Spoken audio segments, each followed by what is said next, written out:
Hello everyone, welcome to my channel. कैसे हैं आप लोग? आई होप कि बहुत अच्छे होंगे। नहीं अच्छे हैं तो अपना ध्यान रखिए। और आज के इस वीडियो में हम बात करने वाले हैं Indian institute of technology Roorkee की। जी हाँ, आपने काफ़ी कमेंट्स पुट किए हैं और काफ़ी बार पूछा भी है। So finally the forms are out. आप में से जो भी इंटरेस्टेड है पीएचडी करने में वो अप्लाई कर सकता है इंडियन इंस्टीट्यूट ऑफ रुड़की में। तो आज हम इस वीडियो में इसी इंस्टीट्यूशन की तरफ से आए हुए नोटिफिकेशन के बारे में कुछ बातों को डिस्कस करेंगे। तो चलिए स्टार्ट करते हैं। तो सबसे पहले आपको क्या करना होगा कि ऑब्वियसली इनकी वेबसाइट पे विजिट करना होगा which is IITR.ac.in। Then directly आप एडमिशन सेक्शन ओपन कर लीजिए, उसमें पीएचडी का ऑप्शन आएगा। सिंपली उस पर क्लिक करेंगे तो जो डेडिकेटेड पेज है वो ओपन हो जाएगा। यहाँ लेफ्ट साइड में देखिए, यहाँ पे है पीएचडी का ऑप्शन। ये देखिए, ये है ना, तो सिर्फ इस पर क्लिक कीजिए। वैसे इस पेज की डायरेक्ट लिंक मिल जाएगी आपको डिस्क्रिप्शन में, तो आप उससे देख सकते हैं। अब यहाँ पे 3 चीज़ें हैं। First is information brochure, then apply online and log in. तो जब अप्लाई करना होगा तो क्लिक हेयर पे क्लिक करके आप अप्लाई कर सकते हैं। फिर से लॉग इन करने के लिए आप लॉग इन पे क्लिक करेंगे, क्लिक हेयर पे क्लिक करेंगे तो ये पेज ओपन होगा। इसकी लिंक भी डिस्क्रिप्शन में होगी, आप देख सकते हैं। ठीक है, ये है रजिस्ट्रेशन वाला पेज, इसके थ्रू ही आपको रजिस्टर करना है। तो अब हम इन्फॉर्मेशन ब्रोशर को डाउनलोड करते हैं और देखते हैं कि एलिजिबिलिटी वगैरह क्या क्या है। तो ये है वो information brochure. Part time full time दोनों ही प्रोग्राम्स अवेलेबल हैं, आप में से जो भी इंटरेस्टेड हो। तो यहाँ पे कुछ कंटेंट्स दिए हुए, पेज नंबर्स दिए हुए हैं। आप में से जिसे भी जैसे कोई स्पेसिफिक इन्फॉर्मेशन चाहिए हो तो पेज नंबर्स पे डायरेक्टली विजिट कर सकता है। सबसे पहले यहाँ पे कुछ ओवरव्यू वगैरह है, आप इसे पढ़ लीजिए। डेट्स क्या हैं, तो स्टार्ट हुआ है 14 अप्रैल से और जो लास्ट डेट है इट इज़ 30 अप्रैल, 30 अप्रैल तक की डेट अभी है फ़िलहाल। तो इसलिए 15 डेज़ का ही टाइम है। ठीक है, तो प्लीज़ उससे पहले पहले अप्लाई कर लीजिएगा। एक्सटेंड होती है नहीं होती ये चीज़ें बात की है, अभी के लिए ये इंपॉर्टेंट है कि आप अप्लाई कर लें टाइमली। ठीक है, सो ऑनलाइन ही अप्लाई करना है, कुछ भी हार्ड कॉपी भेजनी नहीं है और ना ही कोई फिजिकल एप्लीकेशन आपका कंसिडर किया जाएगा। बट हाँ, आप प्रिंट करके ज़रूर रखिएगा या सॉफ्ट कॉपी सेव करके अपने कंप्लीट एप्लीकेशन फॉर्म की ज़रूर रखिएगा अपने पास। ठीक है, फिर यहाँ पे कैटेगरीज दी हुई हैं और जो रिक्वायरमेंट्स हैं वो हैं। कैटेगरी की बात करें तो 2 कैटेगरीज हैं, फुल टाइम और पार्ट टाइम। फुल टाइम में 3 हैं। फर्स्ट इज़ इंस्टीट्यूट असिस्टेंटशिप या फेलोशिप जिन्हें मिलेगी, second is externally funded and third is in service. तो उसके अलावा पार्ट टाइम में भी 2 हैं, इन सर्विस में इंटरनल और इन सर्विस में एक्सटर्नल। तो आप देख लीजिएगा जिस कैटेगरी में आप एप्लीकेबल हैं, एलिजिबल हैं, उसी में अप्लाई कीजिएगा या जिसमें आप इंटरेस्टेड हैं उसमें अप्लाई कीजिएगा। उसके बाद यहाँ पे कुछ एलिजिबिलिटी क्राइटेरिया है, तो काफ़ी सारे दिए हुए हैं अलग अलग, तो बहुत ध्यान से इसको देखिएगा। मेन जो कॉमन है मिनिमम वो बता दें तो देखिए, मास्टर्स डिग्री होनी चाहिए, CGPA 6 होना चाहिए या मार्क्स 60% होने चाहिए। अनरिजर्व के लिए, रिजर्व कैटेगरी के लिए 5% का रिलैक्सेशन है एंड 5.5 CGPA है तो you can apply. Post graduate degree जिनके पास बेसिक साइंसेज में है उनके लिए भी लिखा हुआ है, या फिर अगर वो ग्रेजुएट पोस्ट ग्रेजुएट है कोई कैंडिडेट प्रोफेशनल कोर्स में, तो वो अगर सेलेक्ट हुआ है इनमें से किसी प्रोसेस के थ्रू, मतलब वो या तो गेट क्वालिफाइड है या तो नेट का है, UGC नेट का LS क्वालिफाइड है, तो ये A वाला क्राइटेरिया है। ठीक है, इसके थ्रू अगर आप सेलेक्ट हुए हैं तो आप अप्लाई कर सकते हैं या है आपके पास तो। देन B में यही है कि सिलेक्शन प्रोसेस आपका कोई भी ऐसा नेशनल लेवल एग्ज़ाम था जो कि MHRD ने कंडक्ट कराया था या उनकी किसी और एजेंसी ने। तो ये कुछ क्राइटेरिया था प्रोफेशनल कोर्स जिन्होंने किया उनके लिए। देन बाकी CFTIs वालों के लिए कुछ है, जो मतलब जो CFTIs के अलावा कैंडिडेट्स हैं उनके लिए मार्क्स का क्या है। तो आप देख सकते हैं कि BTech होना चाहिए, BArch, BA Pharma, इनमें से कुछ हो या इक्विवेलेंट कोई भी चीज़, कोई भी डिग्री हो विद अ गेट। ठीक है, गेट नेट स्कोर ज़रूरी है, साथ में वो हो और मार्क्स कितने हो तो 7.5 हो। ठीक है, ये बैचलर्स डिग्री जिनके पास है उनके लिए 75%, और जो CFTI से हैं उनके लिए 7 CGPA या 70% मार्क्स का क्राइटेरिया है। देन CGPA या परसेंटेज जो भी आपको मिलता है उसके लिए है कि आपको बेसिकली CGPA 10 वाले जो पॉइंट स्केल होता है उसमें ही आपको मेंशन करना है। Then GATE, GPAT, JRF NET score जो बोला गया है उसकी रिक्वायरमेंट एप्लीकेबल उनके लिए नहीं है जो दूसरी कैटेगरीज थी ना, मतलब आपने देखा हमने 2 कैटेगरीज डिस्कस की थी, तो जो पार्ट टाइम वाले थे उनके लिए ऐसा कुछ भी ज़रूरी नहीं है। उसके बाद यहाँ पे है बैचलर्स या मास्टर्स जिन्होंने आईआईटी से किया उनके लिए क्या है, तो उन्हें गेट वगैरह की ज़रूरत नहीं है अगर सीजीपीए 8 से ज़्यादा है आपका। देन मास्टर्स प्रोग्राम अगर इंजीनियरिंग या आर्किटेक्चर वगैरह में आपने किसी से किया एक्सेट्रा, मतलब आर्किटेक्चर प्लानिंग या इंजीनियरिंग में किया है आईआईटी रुड़की से, और आपके जो सीजीपीए है वो 8.5 से ज़्यादा है, तो आप लेटरल एंट्री भी ले सकते हैं। देन एमबीबीएस बीडीएस के लिए है। उसके बाद एमएस एमडी जिन्होंने क्वालिफाई किया उनके लिए है, ठीक है। तो ये अलग अलग डिग्रीज़ वाले जो भी अप्लाई करना चाहते हैं उनके लिए है, तो आप इसको देख लीजिए। पीआईओज़ के लिए डिफरेंट है, एंड देन मेडिसिन डिग्री, तो 10 पॉइंट्स टोटल है, अच्छे से इसको पढ़ लीजिएगा। उसके बाद नोट में कुछ है जो रिजर्व कैटेगरी मतलब ओबीसी एनसी और ईडब्ल्यूएस के लिए लिखा हुआ है, इसको देख लीजिएगा।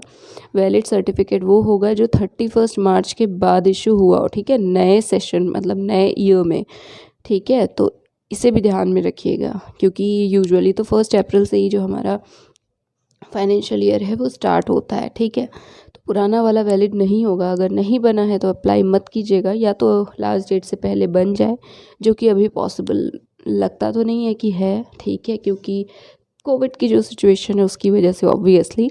देन यहाँ एडिशनल कुछ इन्फॉर्मेशन है जो पार्ट टाइम और इन सर्विस वाले हमारे कैंडिडेट्स हैं जो अप्लाई करना चाहते हैं उनके लिए, तो आप में से कोई है तो आप इसे देखिए। उसके बाद है मिनिमम कुछ एजुकेशनल क्वालिफिकेशंस डिपार्टमेंट वाइज दी हुई हैं, तो इसको भी हम देखते हैं।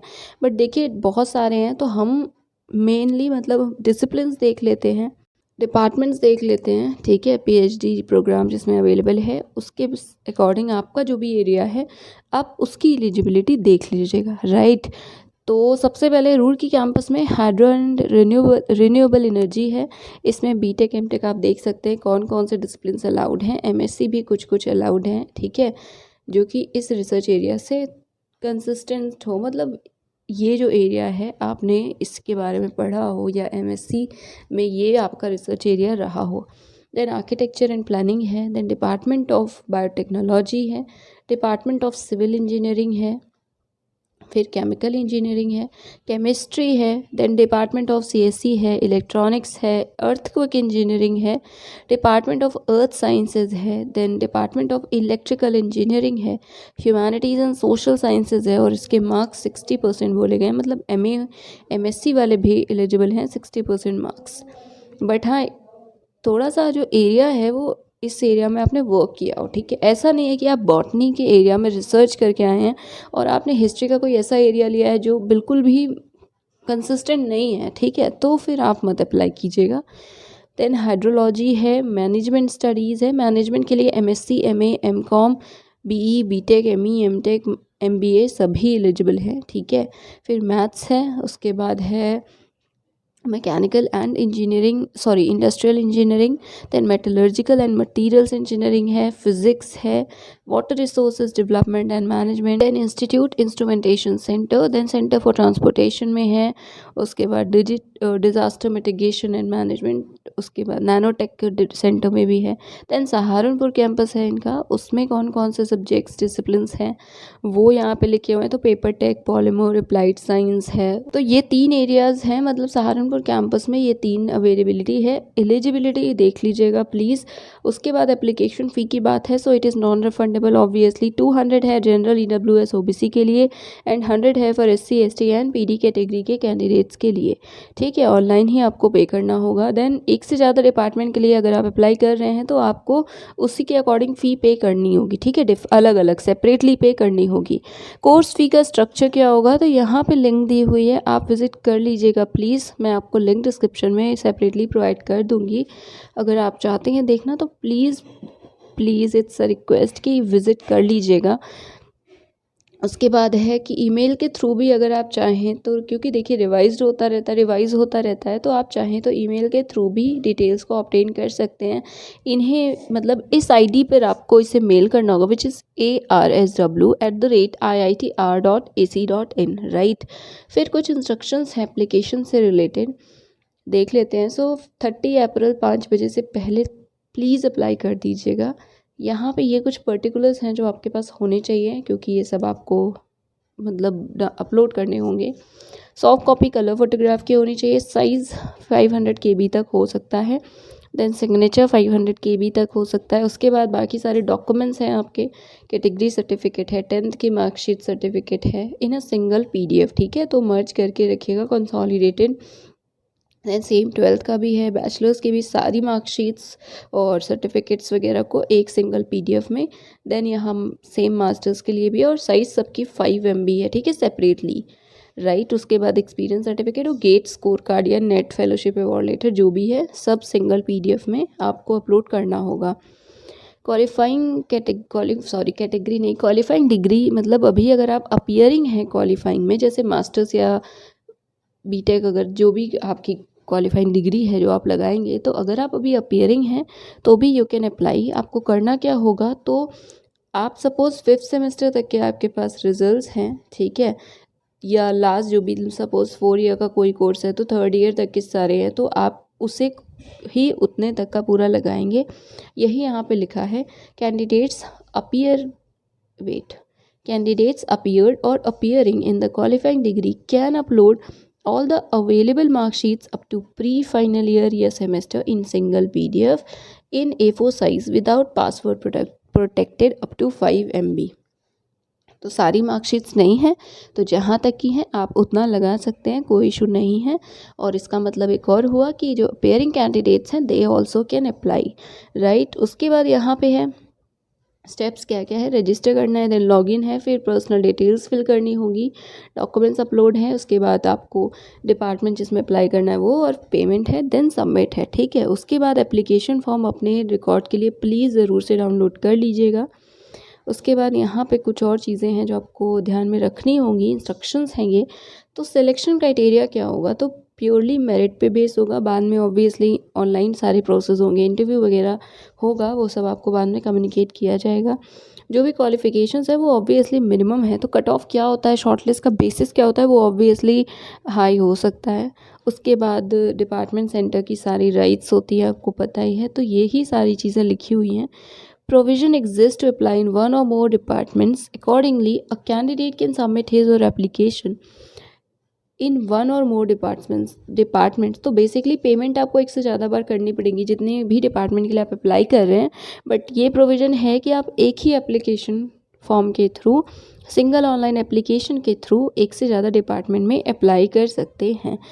और बाकी चीज़ें आप सही फिल कीजिएगा, 1 बाय 1 प्लीज़ एक बार सारी ही चीज़ें ये पढ़ लीजिएगा अप्लाई करने से पहले, अगर आप अप्लाई कर रहे हैं तो, ठीक है। उसके अलावा यहाँ पे देखिए 21 पॉइंट्स हैं ओवरऑल, तो सारी ही जो इंस्ट्रक्शंस हैं 21 उन्हें देख लीजिएगा अच्छे से। एंड ये था आज का वीडियो और ये थी information. That is it. Take care of yourselves and thank you so much.